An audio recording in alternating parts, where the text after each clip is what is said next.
Dad, Dr. Niedbalski. Nice to meet you, sir. Nice to meet you. How are you doing today? Good. Good. So, we talked on the phone a couple weeks ago. You're here to have a procedure done today, but before we do anything, of course, I want to review with you what the procedure is all about, what's going to happen, how your day is going to go, what you can expect.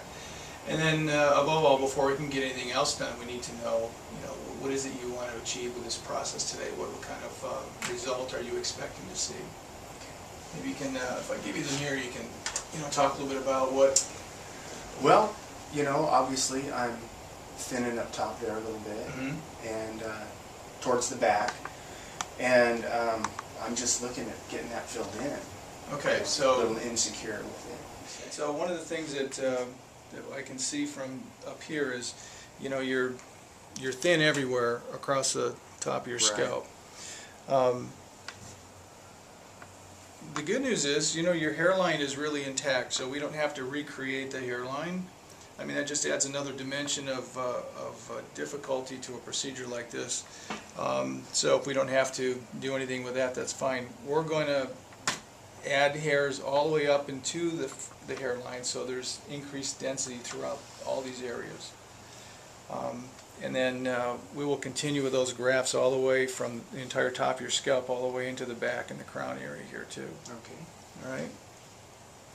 All right. Any questions on that? None at all. Okay.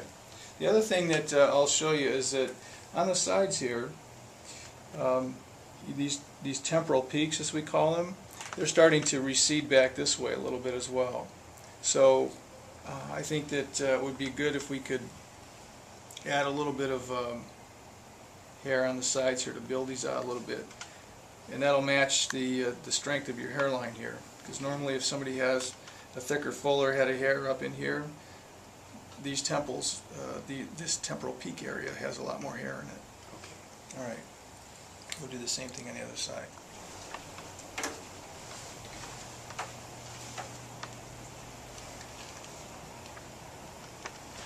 Alright, so this is a view from on top, right in the center of where you part your hair. And you can see, there's lots of hairs there. And as you'll notice, right up in the upper part at about 12 o'clock, there's a really fine hair up there, and another one at about 11 o'clock, a little finer. You'll see by comparison that as we look in the donor area, for instance, and I'll show you here right now, the back of the scalp, what's the difference in how this hairs look.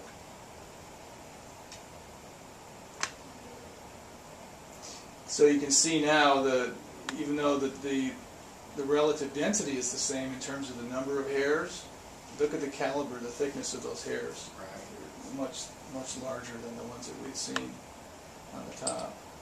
The other thing that's important to note here is I want you to pay attention to the fact, see how the hair grows out in the little groupings? Yeah. Okay, those are called follicular units, and that's exactly how we separate them and transplant them on the scalp. So you can see up here, there's some small open pores there, those little dots with no hairs coming out. And there's hairs probably underneath the surface follicles there that are just, not actively growing right now.